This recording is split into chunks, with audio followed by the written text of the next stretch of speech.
Pour bien comprendre le BRF, il faut déjà savoir ce qui se cache derrière ces 3 lettres. Donc le B, c'est pour le bois, et là, c'est tout de suite, on voit que ça intéresse les arbres.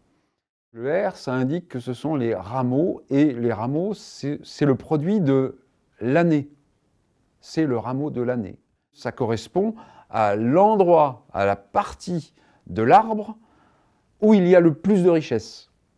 C'est en gros 10 fois plus de richesse que dans le bois de tronc ou le bois des branches.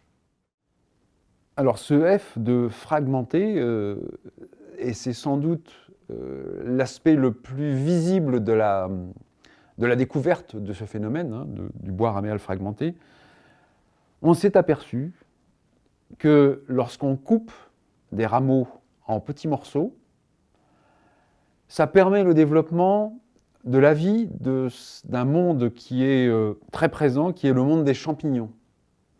Le fait de fragmenter ouvre des portes pour que les champignons s'installent dans le bois raméal fragmenté. C'est-à-dire que si on laisse une branche d'1 mètre de long et qu'on la met dans le sol, la seule entrée pour le champignon, c'est l'endroit où on a coupé la branche. Les champignons ne sont pas capables de pénétrer l'écorce des rameaux. Vu que la saison à laquelle on épand le bois raméal fragmenté, c'est le début de l'hiver, hein, c'est la fin de l'automne, le début de l'hiver et l'hiver, le premier avantage, ça va être que la couche de broyat que l'on met sur le sol va faire comme une couverture. Et cette couverture-là, c'est quelque chose qui est le support de l'installation des champignons. C'est-à-dire que, et ça c'est Gilles Lemieux qui a employé le terme, hein, on va faire un copier-coller du sol forestier vers le sol agricole, sans les arbres. L'abri que l'on amène par la couche de broyat déposée sur le sol va permettre à la faune et à la flore du sol de se développer à l'abri du gel notamment. On sait par exemple que les champignons ont la capacité de se développer jusqu'à une température de -7 degrés au sol. Donc on est face à quelque chose qui fonctionne même au ralenti, mais fonctionne en hiver. Dans les avantages, c'est quelque chose qui est relativement complexe, mais qu'on peut comprendre. Lorsqu'on prend un rameau et qu'on le prend entre les 2 mains, il est souple. C'est-à-dire que ça ne va pas casser, mais ça va faire presque le cercle. Si on prend une branche de diamètre comme le pouce, on va arriver très rapidement à un point de rupture. Et ce point de rupture est dû à une molécule qui s'appelle la molécule de lignine, et qu'on trouve dans le bois, mais qu'on trouve aussi dans les rameaux. Mais par contre, dans les rameaux, cette molécule n'est pas encore constituée. Elle est en train de se faire. Cette particularité de lignine contenue dans les rameaux va permettre aux champignons d'investir le bois, les rameaux, et de commencer à casser la molécule en constitution, cette molécule de lignine, pour la rendre digestible à toute la faune qui va s'installer par la suite.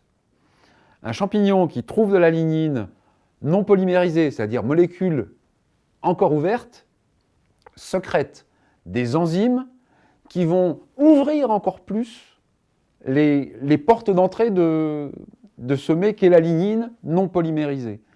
Et ces enzymes, sécrétées par les champignons, ont des capacités. Alors c'est aussi assez fantastique parce que ces enzymes contiennent des éléments biotiques, donc des supervitamines, mais aussi des éléments abiotiques, c'est-à-dire des antibiotiques.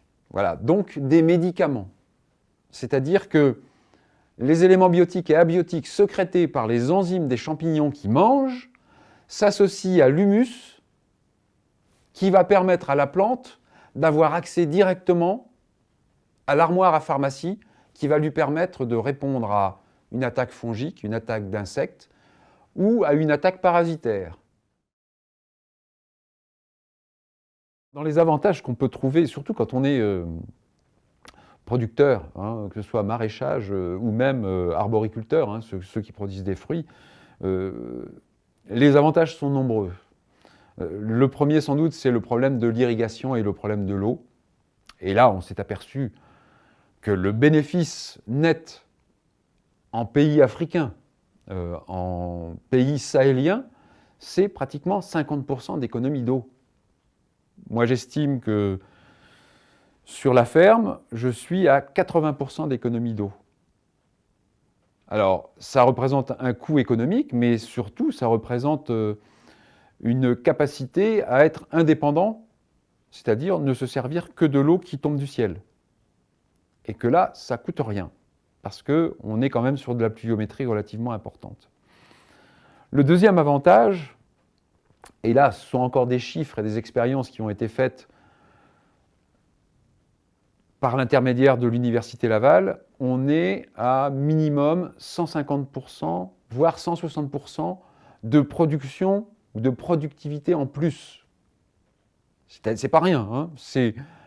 Moi, je l'ai mesuré, c'était dans les années 2006, je crois, ou 2005. En 2006, 12 pieds de courgettes. 12 pieds de courgettes. J'ai pris la graine, je l'ai mise dans le sol.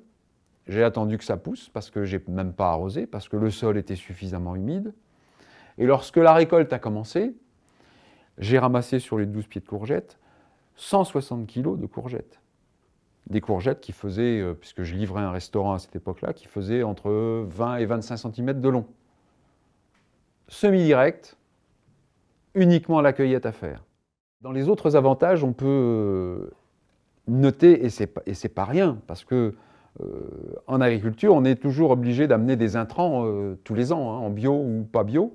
On amène des intrants, du compost ou des engrais. L'itinéraire technique employé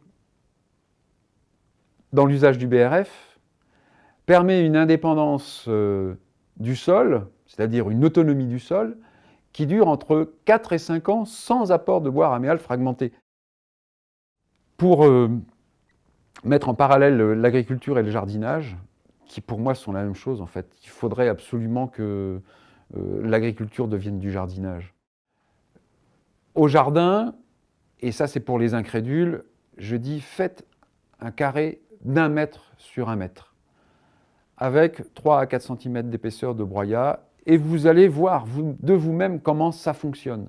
Et vous allez vous comprendre que avec un petit jardin, on est capable d'avoir une autonomie alimentaire qui défie toute concurrence. C'est un peu comme ce que disait Pierre Rabhi à une époque sur la surface minimum pour être autonome. Le jardin, avec du BRF, permet ce genre de choses. Alors la première chose, pour trouver du broyat quand on a un jardin et qu'on est en ville, il faut aller au service technique de la mairie et demander ce qu'ils font du bois de l'élagage des arbres qui bordent la route ou qui bordent le boulevard. Et là, on s'aperçoit que même à Paris, le BRF, c'est quelque chose qu'ils connaissent bien et que la plupart du temps, ils sont même capables de vous le livrer. C'est-à-dire que si vous avez un jardin de 100 mètres carrés, il faut 3 mètres cubes de broyat. Si vous êtes à la campagne, parce que des fois à la campagne, on n'arrive pas, dans un village, on n'arrive pas à trouver des branches, on n'a pas, en tout cas, le jardin qui permet de faire du BRF. Vous passez une petite annonce dans le journal municipal, et j'ai un copain qui est à côté qui a fait ça, et il s'est retrouvé avec des montagnes de branches à broyer, alors que personne n'avait compris que les branches, on ne les laisse pas pourrir dans un coin. Au contraire, on les redonne au sol parce que c'est du sol qu'elles reviennent.